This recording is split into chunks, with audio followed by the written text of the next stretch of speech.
नमस्कार, प्रखर राजपूत को देख रहे हैं आप। आज तारीख है 1 मई साल 2026 और इजराइल, फिलिस्तीन, लेबनान, पाकिस्तान, भारत समेत पूरी दुनिया की खबरों के साथ एक बार फिर से आपके सामने हाजिर हुआ हूं। दोस्तों, इस वीडियो में हम आपको बताएंगे कि पुतिन ने बहुत बुरी तरीके से धमकाया है डोनाल्ड ट्रंप को। और इस धमकाने के बारे में डोनाल्ड ट्रंप भले ही खबर को घुमा के इधर उधर तोड़ मरोड़ के पेश कर रहा हो, लेकिन पूरी कहानी क्या है आज इस वीडियो में मैं आपको डिटेल बताऊंगा। और साथ ही आपको मैंने बताया था कि लंदन के अंदर बाकायदा यहूदियों पे हमला हुआ है। अब इस हमले को लेके लंदन के प्राइम मिनिस्टर ने ईरान का नाम ले लिया। अब क्यों ले लिया, क्या वजह है, इसके बारे में भी दोस्तों मैं आपको डिटेल बताऊं। और साथ ही इजराइल 24 से 48 घंटे के अंदर ईरान के ऊपर हमला करने की तैयारी कर रहा है और ये तैयारी कितनी मुकम्मल तरीके से आगे बढ़ रही है इसके बारे में भी आपको डिटेल में आज बताऊंगा। और साथ ही DRDO ने, यानी हमारे देश की जो न्यूक्लियर साइट बनाने वाली कंपनी है या फिर यूं कहें मिसाइल बनाने वाली कंपनी है, एजेंसी है, उसने ऐसा खतरनाक कारनामा कर दिखाया है कि आज पूरी दुनिया हैरान हो गई कि भारत इतना खतरनाक कारनामा कैसे कर सकता है। बात यह है कि भारत के कारनामे को ज़्यादा PR नहीं मिलती, लेकिन हम हैं ना अपने देश की बात को पूरी दुनिया तक पहुंचाने के लिए। तो ऐसी कौन सी खबर है, इसके बारे में मैं आपको डिटेल बताऊंगा। और साथ ही आज इजराइल के सैनिक धड़धड़ा के लेबनान के अंदर मारे गए हैं। अब क्यों मारे गए, क्या वजह है, क्या पूरी कहानी, इसके बारे में भी आपको डिटेल बताऊंगा। और साथ ही पाकिस्तान से भी जुड़ी कुछ अपडेट है, ईरान से भी जुड़ी कुछ अपडेट है, इजराइल से भी जुड़ी कुछ अपडेट है। यानी यकीन मानिए दोस्तों, एक ही वीडियो में पूरी मिडिल ईस्ट की वो तमाम बड़ी खबरें, जो खबरें आपके लिए जानना बिल्कुल जरूरी है, वो खबरें हम आपको बताएंगे। इस वजह से अगर आप चैनल पर नए हैं तो वीडियो को लाइक जरूर कर लीजिएगा, चैनल को सब्सक्राइब जरूर कर लीजिएगा। और साथ ही कमेंट में इस वीडियो को आप कहां से देख रहे हैं मुझे जरूर बताइएगा। तब तक एक एक करके मैं आपको खबरें बताता हूं। और सबसे पहली, सबसे बड़ी और सबसे अहम खबर यह है कि पुतिन से डोनाल्ड ट्रंप की बातचीत 90 मिनट तक चली। और इसके पीछे दोस्तों वजह यह है कि डोनाल्ड ट्रंप एक नया प्लान बना रहे स्ट्रेट ऑफ हॉर्मुज को खाली कराने का। और इस प्लान के तहत डोनाल्ड ट्रंप सबसे पहले ईरान के आसपास ब्लॉकेड और बढ़ाएंगे ताकि ईरान का कोई भी जहाज पूरी दुनिया में कहीं जा ना सके। और दूसरी बड़ी बात, ये ईरान के एलाइज देश, यानी ईरान के साथ के जो देश हैं, वो चाहे रशिया हो, चाहे चाइना हो, चाहे भारत हो, इनसे बातचीत करके इनके ऊपर दबाव बनाएंगे। और दबाव बना के ये कहेंगे कि आप ईरान को मनाओ ताकि ईरान इनकी बातों में आके आसानी से मान जाए। अब डोनाल्ड ट्रंप का दोस्तों ये प्लान था। इस प्लान के तहत डोनाल्ड ट्रंप ने सबसे पहले बात की पुतिन से। 90 मिनट तक बातचीत हुई। बातचीत में डोनाल्ड ट्रंप ने बाद में अपना रिव्यू दिया और कहा कि हाँ, पुतिन भी मानते हैं कि ईरान के पास न्यूक्लियर नहीं होना चाहिए, ईरान के पास न्यूक्लियर होना खतरनाक है। यानी बात को इन्होंने घुमा के पेश कर दी। लेकिन ये बात जब रशिया तक पहुंची तब रशिया ने साफ तौर पे बताया कि हमने तो ऐसा कुछ कहा ही नहीं था। पुतिन ने कहा था कि अगर ईरान के साथ दोबारा जंग करने की आप सोच रहे हैं तो इस बार याद रखिएगा, परिणाम बहुत ज्यादा गंभीर होंगे, परिणाम बहुत ज्यादा बुरे हो जाएंगे। यानी पुतिन ने साफ तौर पे डोनाल्ड ट्रंप को धमकाया था, लेकिन डोनाल्ड ट्रंप ने इस चीज को घुमा के ये बता दिया कि भाई साहब, ईरान के पास न्यूक्लियर नहीं होना चाहिए, ये मानना है पुतिन का।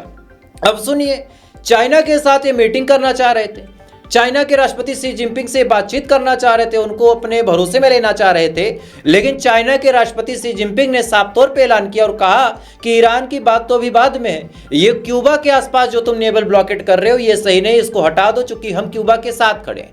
यानी ये दोनों जगह गए गुलाबी भाई साहब, और दोनों जगहों पे मुंह पे जूता खा के आए। अब दोनों जगहों पे जब ये मुंह पे जूता खा के आ गए तब इनके दिमाग में आया कि अब एक ही काम बचा है कि चलो इजराइल को थोड़ा सा हथियार देते हैं और इजराइल को इस जंग की आग में कूदा देते हैं। इसके बाद दोस्तों खबर निकल के सामने आई है, स्क्रीन पे आप देख सकते हैं कि पिछले 24 घंटे के अंदर, जी हाँ, पिछले 24 घंटे के अंदर इजराइल के पास 6500 टन, या 6500 टन के करीब के हथियार, इसमें 10,000 से ज्यादा मिसाइल है, न जाने कितने ड्रोन है, न जाने कितने बम है, न जाने कितनी गोलियां हैं। 6500 टन के करीब के हथियार इजराइल पहुंचे पिछले 24 घंटे के अंदर। और कई सारे एक्सपर्ट का दोस्तों ये मानना है कि अगर ऐसे ही इजराइल के पास हथियार पहुंचते रहे तो आने वाले टाइम में, यानी केवल 2 से 3 दिन में, इजराइल फिर से हमला कर सकता है। अब ये बात तो एक्सपर्ट ने बोली, लेकिन इजराइल के डिफेंस मिनिस्टर ने जो बात बोली उससे तो कंफर्म हो गया कि इजराइल हमला करने की पूरी तैयारी में है। इजराइल के डिफेंस मिनिस्टर का बयान आपकी स्क्रीन पे है, आप देख सकते हैं कि इजराइल के डिफेंस मिनिस्टर ने साफ तौर पे कहा है कि इजराइल दोबारा फिर से एक्ट करेगा, यानी दोबारा फिर से इजराइल हमला करेगा। ये बात इजराइल के डिफेंस मिनिस्टर ने साफ तौर पे बोली है।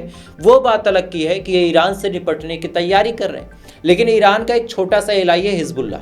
इस हिजबुल्ला से निपटने में इनकी नानी अम्मा सब याद आ जाती है।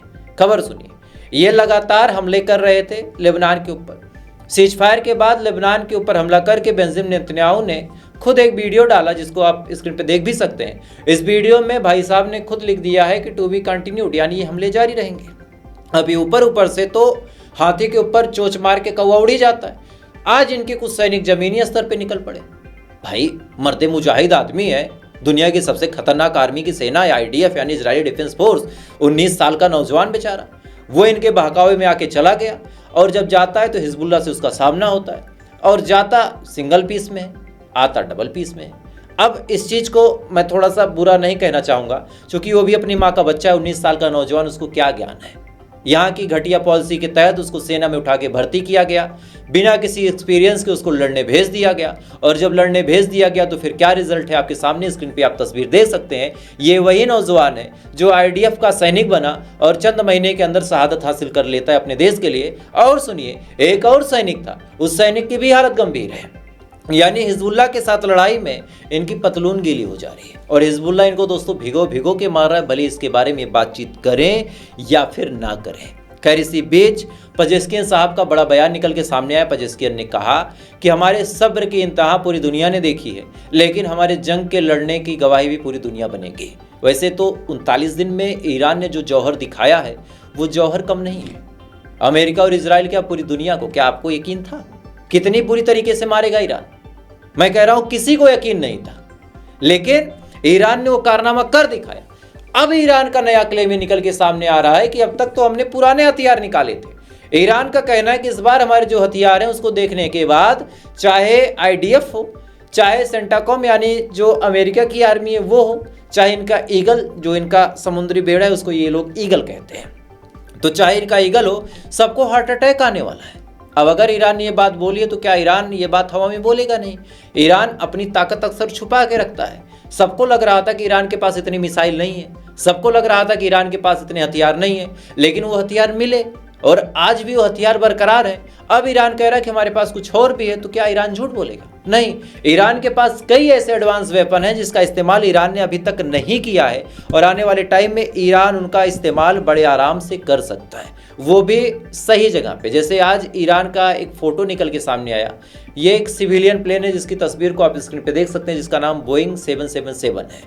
इस प्लेन के ऊपर अमेरिका ने हमला किया, और हमला करके इस प्लेन को ऐसे उड़ा दिया जैसे कोई आर्मी का प्लेन हो। ब्रिजेस के ऊपर हमला करना, स्कूल के ऊपर हमला करके बच्चों को मारना, साथ ही सिविलियन इलाके में हमला करना, ये तमाम काम करने में तो अमेरिका एक्सपर्ट था, लेकिन सिविलियन प्रॉपर्टी को भी डैमेज करने का काम अमेरिका किया।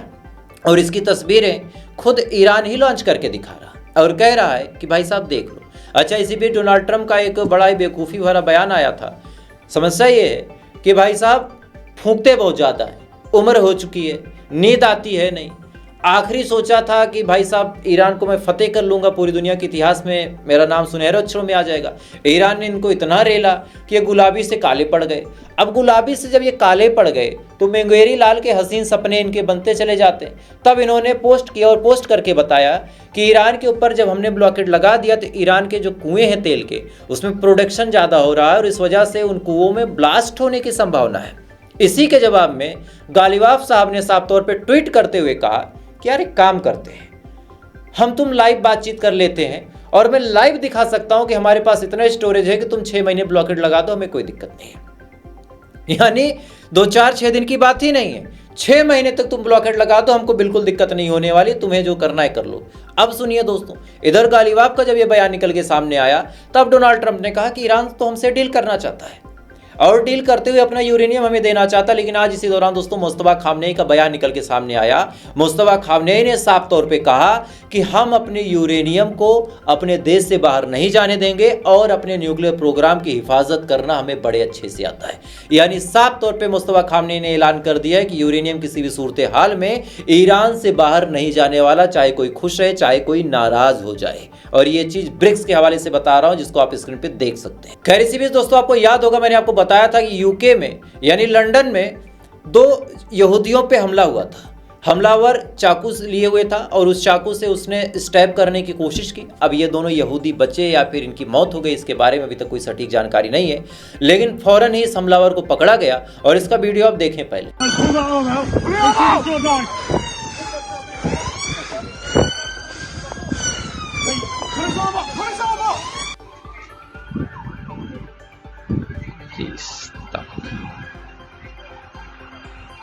इस वीडियो में दोस्तों आप साफ तौर पे देख सकते हैं कि किस हिसाब से हमलावर को यूके की पुलिस ने पकड़ लिया। ये शख्स यूके का ही था, ये कहीं बाहर से नहीं आया हुआ था। लेकिन इसी दौरान दोस्तों अब यूके के प्राइम मिनिस्टर स्टार्मर का बड़ा बयान निकल के सामने आ रहा है कि इस शख्स का सीधा लिंक ईरान से है। ये ईरान के कहने पे ही यहूदियों पे हमला कर रहा है और इस चीज़ पे अब ईरान भड़क रहा है। ईरान ने कहा कि कोई क्या कर रहा है इसके बारे में आप हमारे ऊपर उंगली कैसे उठा सकते हैं, और अगर आप जांच पड़ताल करते हैं कोई ठोस सबूत मिलता है तो हमें भी दिखाइए। लेकिन अपने फेलियर को, अपने यहाँ सिक्योरिटी फेल हो गई, इसका सीधा इल्जाम उठा के हमारे ऊपर लगा देना, ये तो सरासर गलत है।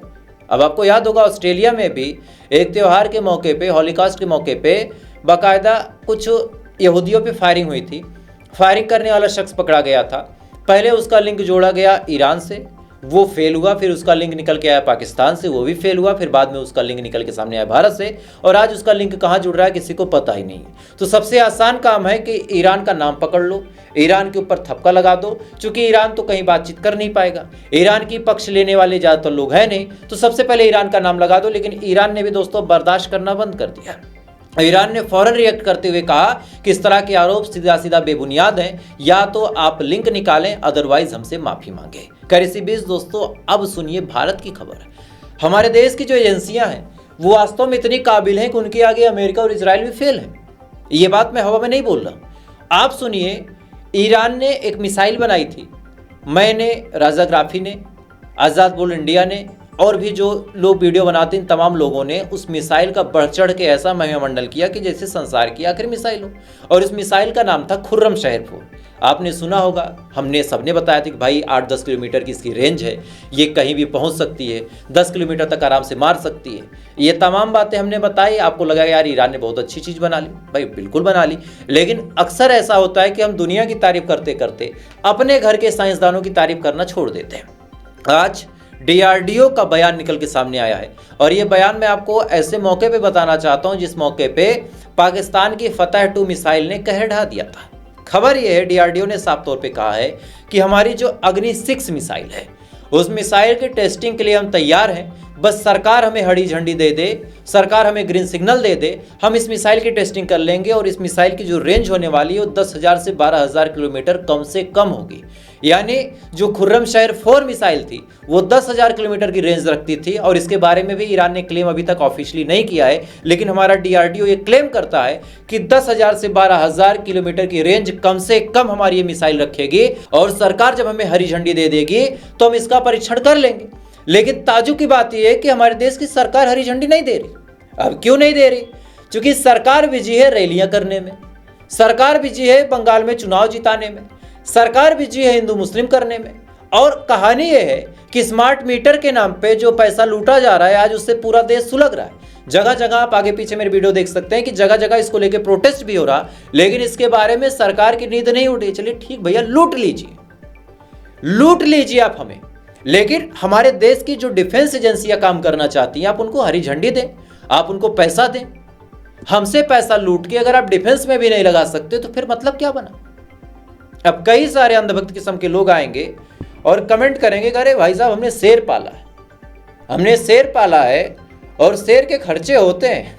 तो भाई साहब शेर को पिंजड़े में बंद कर दो, खुला क्यों छोड़ रहे हो? शेर को आप अपनी जेब से पैसा दे दो। भाई शेर है, मैं मानता हूं शेर है, तो शेर को खुले में शिकार ना करने दो, गरीबों का शिकार ना करने दो, उसको कहीं बढ़िया एक बंतारा जैसी जगह पे रख लो। रखने के बाद खूब पैसे दो, खूब खिलाओ पिलाओ, हमें क्या दिक्कत है भाई? खूब खिलाओ, तुम्हारा पैसा तुम फूंक दो, लेकिन हमारे मेहनत की कमाई मत जाने दो, है ना यार। अब सुनिए दोस्तों, इधर ये तमाम चीज चल रही है, इधर गाजा की मदद के लिए कुछ लोग आगे आए थे और समुद्र के रास्ते से वो मदद लेके आ रहे थे। लेकिन जैसे ही ये बात इजराइल को पता चली, इजराइल ने उनको रोक दिया, और रोकने के बाद उनको इंटरसेप्ट किया, उनकी जहाज पे हमले किए, केमिकल्स फेंके गए ताकि जो खाना पानी है वो खराब हो जाए, और खराब करके और अब इन तमाम लोगों को पकड़ा गया है। और पकड़ने के बाद इन तमाम लोगों के साथ कैदियों जैसा सुलूक किया जा रहा है। अब बड़ा सवाल ये निकल के सामने आता है कि आखिर गाजा की मदद करने के लिए ये लोग अगर आए थे तो इस समय तो ना जंग है और सीज फायर हो चुका है, तो गाजा की मदद करना कहाँ से गुनाह हो गया? और ये जो इंटरनेशनल कानून है जिसके तहत पूरी दुनिया इधर का उधर बात करती है, जिसके तहत अमेरिका इजराइल पूरी दुनिया को नचाते हैं, वो इंटरनेशनल कानून आखिर कहाँ से हो रहा है? ये सवाल दोस्तों बहुत बड़ा है, बहुत बड़ा है। और जिस हिसाब से इजराइल और अमेरिका ईरान के ऊपर बार बार हमला करने की तैयारी कर रहे हैं, जिस हिसाब से बार बार ये लोग दहलाने की कोशिश कर रहे हैं। अगर ईरान स्ट्रेट ऑफ हार्मोज को बंद करके रखा हुआ ही है तो क्या गलत कर रहा है? कायदे से अगर देखा जाए तो ये सवाल दोस्तों बहुत बड़ा बनता है, और अगर ना देखा जाए तो आंख बंद कर लीजिए, क्या मतलब है। चाहे इधर से आप चलिए चाहे उधर से आप चलिए, सवाल जवाब सब आपके दिल में होता है, और आप सच की रास्ते को चुने या ना चुने, आपकी अंतरात्मा आपको बताती है कि आप सही कर रहे हैं गलत कर रहे हैं। खैर, तो फिलहाल दोस्तों अभी के लिए बस इतना ही। बाकी थोड़ी देर बाद आपसे फिर मुलाकात होगी ऐसी किसी खबर के साथ। तब तक आप अच्छे रहें, खुश रहें, अपना ख्याल रखिए, अपने देश का ख्याल रखिए। जय हिंद। ऊपर वाला आपकी बात करे।